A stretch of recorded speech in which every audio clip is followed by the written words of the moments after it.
sure that they're changing my voice.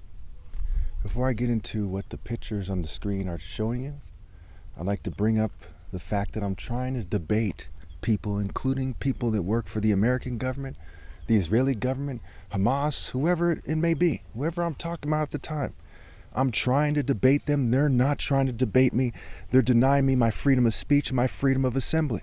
If people cannot hear my argument in the first place, they don't have the option to choose whether or not to assemble, to discuss the things I'm talking about, to insist on the war on poverty plan, to have peaceful and legal protests. They don't have that option in the first place. So you're denying me my freedom of speech in a logical and fair form, and you're denying me my freedom of assembly, my freedom of expression as you fume and poison me. Okay? If you want to debate me, people, make a video, make sure it has annotations, debate me in the comments, because I can't listen to videos on YouTube when it comes to the sounds, but I can listen to the annotations. Consider me someone who is hearing impaired because of sabotage and persecution. I have health conditions. But no, that's not been a problem because people aren't trying to debate me in the first place. Okay? Long ago, someone offered to discuss it with me, not trying to debate me in a live discussion, and I couldn't do it because of my condition. Okay? I can't hear the audio. I have to look into things in terms of annotations, captions, subtitles. So make sure that your video has it. Find a program that has it, because sometimes when I upload my video, it doesn't give the options for the closed caption. And I'm guessing it's just Big Brother doing it, as they say, trying to make my life hard so I can't review my own videos. But to their credit, oftentimes they do have the option there, and the annotations are messed up a lot of times, but they tend to be close enough for me to understand.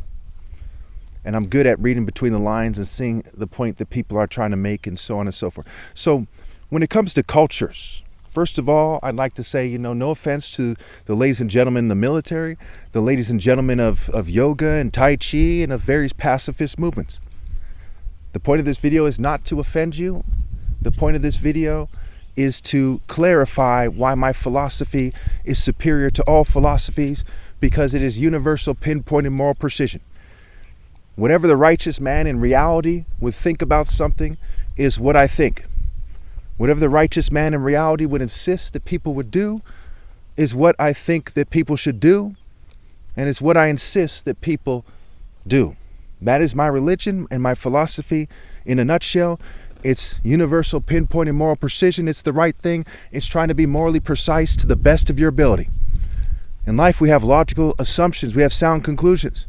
We cannot scientifically prove the nature of reality, but we can show that some things are more logical to think than others. For example, the sky often appears blue. 1 + 1 in basic arithmetic equals 2. Okay, and if somebody is telling the truth while everyone else is playing the game, that person is logically, in the absence of other information, logically the person who should be in charge.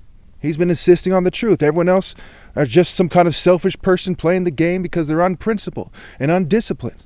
And they don't understand the life principles, the martial art principles, and they don't understand that martial arts are lifestyles and the deeper implications of that, or else they'd be trying to do the right thing to the best of their ability.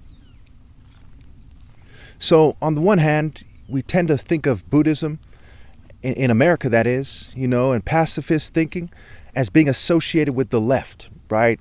There's mental health and Buddhist psychology.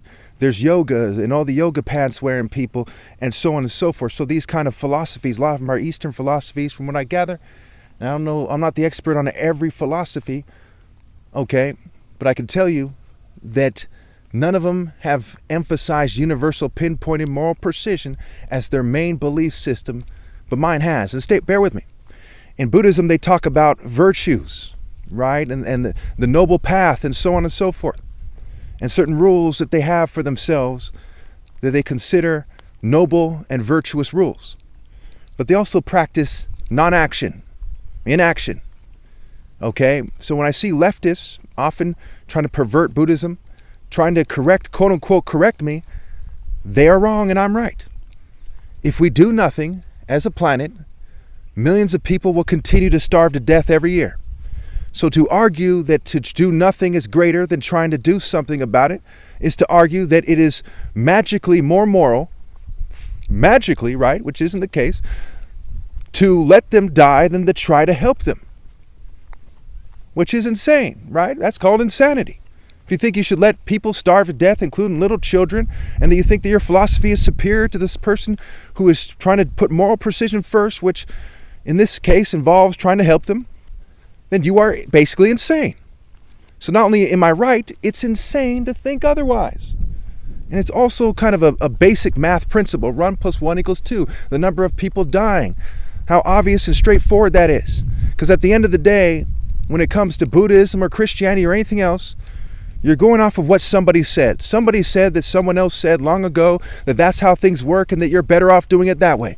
Okay, you have the mere emotions of mostly scatterbrained people and people following a crowd, the same people who vote for corrupt politicians and support them and all kinds of stuff and make all kinds of stupid mistakes in life. But magically, they think that they have some kind of divine revelation that shows them that their decision in religion or philosophy is magically superior. Where I rely on logic and truth. They rely on myth and lore and following the crowd. And it almost never fails. If the person of the religion they follow is the same race as them, they tend to follow it, right? That tends to be the majority of the followers. Okay, if they come, Chinese and Buddhism, right? White people and Christianity, Jews and Judaism, and on and on and on and on, right? Indians and Hinduism. How many of you think that's a coincidence? No, they have some kind of shared genetic defect, if you will, some kind of shared, and I mean every race here, mind you. They have some kind of human defect that's common in the human race, a human complex that causes them to follow people of the same race and assume that they're right. And that is sad. It often affects how they date, what they do, who they think they should help, what they think they should say. But they don't care. It never fails. They follow their traditional cultures and their races in their own right when you think about it carefully. No offense to anybody. I'm sure we can all agree this is the logical assumption with the facts that are presented. When one considers the facts that are presented. So anyway, then you have the guys on the right wing, right? Bikers, militia, angry truck drivers, angry conservative businessmen. People that hate people who are trying to come to this country enough to oversimplify the situation at the border. You have angry, bitter people in the military who are drill sergeants. All these women who are getting raped in the military, but magically they would argue that I'm the enemy of America for pointing this out, and that they're not the enemy of America for being toxic, devilish scum. You can't make this up. Their philosophies are ground and pound. Their philosophies are barbaric and selfish and narcissistic as they throw their weight around. The types of people who wouldn't dream of standing on their own 10 toes for what's right, but they're quick to gather together like the Klan and lynch some old person or something and feel like they're tough. The types of people who hid tail tucked from my offers to debate. I said, look, let's debate it. If you're so proud of your philosophies, if you're so right and I'm so wrong, then why don't you publicly debate me? If you're so tough, you shouldn't fear debating someone. You won't have to break a nail or nothing. You just have to talk. You just have to be man enough to accept that you might be wrong. In this case, you are very wrong, I assure you. It is quite simple, isn't it? That my philosophy is superior. And when you see the virtuous mulatto, the hybrid person, serving the Most High on the highest path, demanding that everyone does what's right, you can't help but notice that I am superior to people who refuse to admit what's right, to stand for what's right, to insist on what's right, and to absolutely reject even the slightest possibility that they should do what's wrong. How can righteousness be equal or less to cowardice and stupidity and fools who turn their back on the poor and needy out of sheer narcissism, sheer stupidity, sheer childishness? Say, folly is an unruly woman. And in America, they tend to call an unruly woman a bitch.